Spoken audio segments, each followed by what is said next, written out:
Mark, welcome to the BVI. It's good to see you. Last time I saw you in London and it was beginning to get pretty chilly. I mean, I'm an islander, so it's even more chilly now, -4. Yeah, I understand there's been snow already. But we're really glad that you can join us, and thanks for coming and sharing your thoughts with us today at the conference. This is, as you said, your third trip to the BVI, notwithstanding the challenges in getting here. What are some of your top-level takeaway thoughts about this very small country we call the BVI?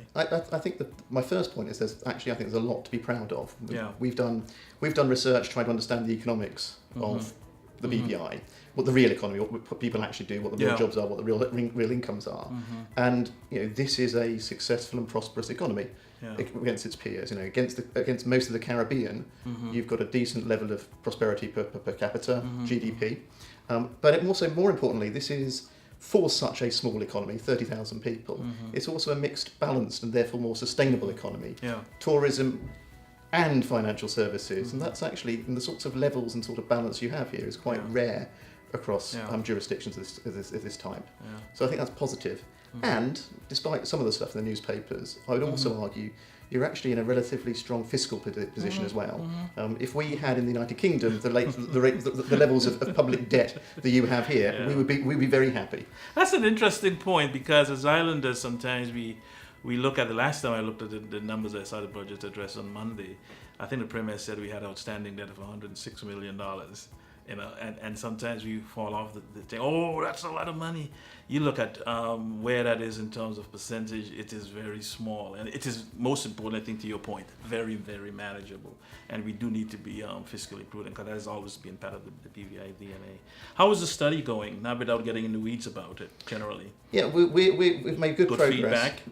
The one thing I must say is I'm very, very grateful to a very large number of people here in BVI who've clearly gone to some effort and put a lot of time into responding to our what was pretty onerous survey questionnaire. We've got a decent response rate. We are most of the way through the analysis. We're starting writing the report, and we hope to launch in the next couple of months or so. What I can say is that there's a good evidence base that we're putting together, which will help you respond to the likes of the Panama Papers. And more importantly, we're starting to put together the arguments and the evidence to demonstrate that this jurisdiction, through the BVI business companies and the way in which that's used, that this jurisdiction helps other countries grow, helps other countries generate jobs. That's an important point, because sometimes you normally get lost with the headlines that BVI is financing or helping someone to do some things that someone has a problem with. And the part of it that we rarely do, as you're suggesting, in helping other countries and other companies and people in other parts of the world achieve a standard and quality of life that it hadn't prior to investment from China or from wherever it is, that's a part of the story that we have not been able to tell. And I think what you're doing in terms of giving us an evidence-based approach to that discussion, I think is very important. This morning discussions, as you saw and heard, there is that need to move the conversation to another level, but it's very difficult to do it in anecdotal information. So given what you're trying to do is certainly very critical to us. And I hope that with this report you can also have a little bit more confidence generally to go out and say these sorts of things. For example, on tax issues, people think of this as being a tax haven. Well, actually, the business model, the fiscal model here in BVI is tax neutrality. Yeah, it is. And tax neutrality, by its definition, has nothing to do with profit shifting, moving things around so that you are trying to manipulate big country regimes. If you want to manipulate big country regimes, you've got to be in jurisdictions which have double tax agreements.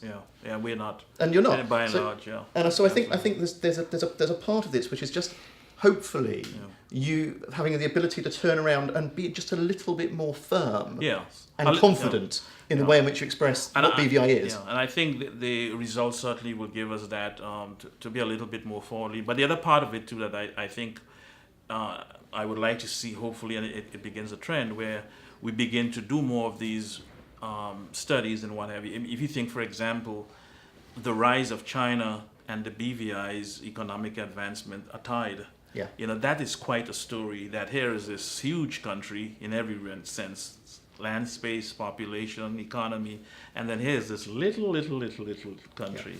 And the symbiotic relationships in terms of moving. That's another area that is quite a story. Well, to be told. it's too early for me to be able to share with you the numbers, but what I can say is that what our survey has shown really backs up a lot of that. Yeah. And this jurisdiction isn't one which is focused towards Latin America, which is actually what you might find people in the United Kingdom think. This jurisdiction is a truly global jurisdiction, and the links between Hong Kong and with China are very, very evident in the data. Yeah. No, and I think certainly we are looking forward to having it completed, and I'm sure that with now BVI Finance going the direction that they're going, it'll become quite a part of their arguments and presentations as to how we can move things along. Switch a little bit to relatively still in the same circle, but what's your overall thinking on Teresa's comments yesterday and where she hopes to go and what have you? She's now trying to put some flesh on the bones in her own way.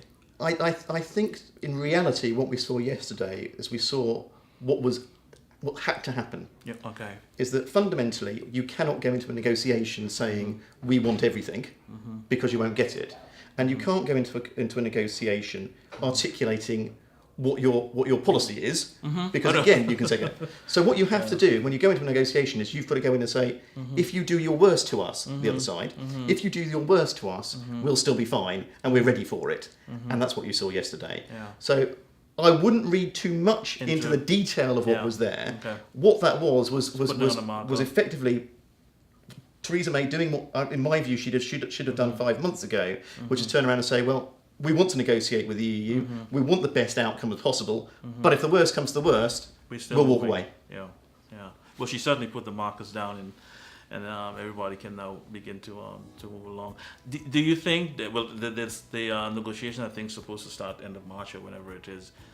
Do you think it's going to go full term in terms of 2 years or maybe longer? Or who knows? I suppose is probably a good answer. There is undoubtedly a who knows about it. Yeah. I can't see it not going to the wire on the 2 years. Okay.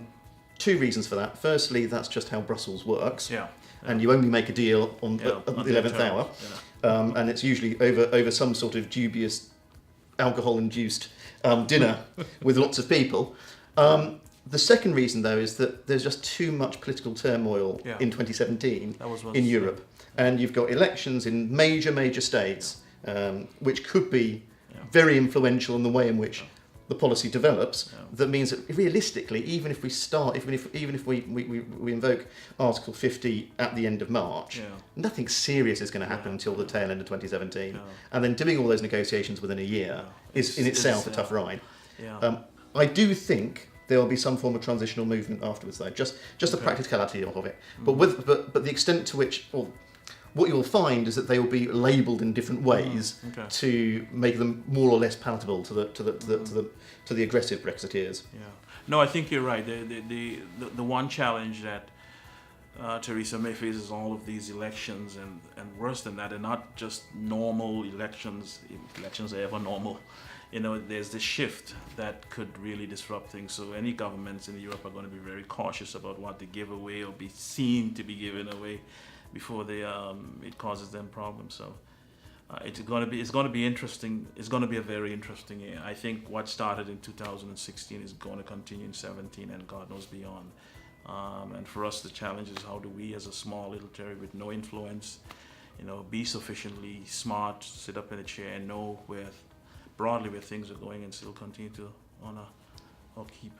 Yeah, in terms of 2017, certainly the politics are going to be mad. Yeah. I think parochially for BVI, the US, under pretty well every scenario for what you think in terms of what Trump will do, 2017 ought to be decent for the US because Trump is going to spend some money. Yeah. Now there's a big question about whether or not he can carry on doing that in 2018 or 2019. You're absolutely right. But I think there will be a sugar pill for you in the first instance, because, and of course industry here, especially the tourism sector, should very related to prosperity in the US. Yeah. I completely agree.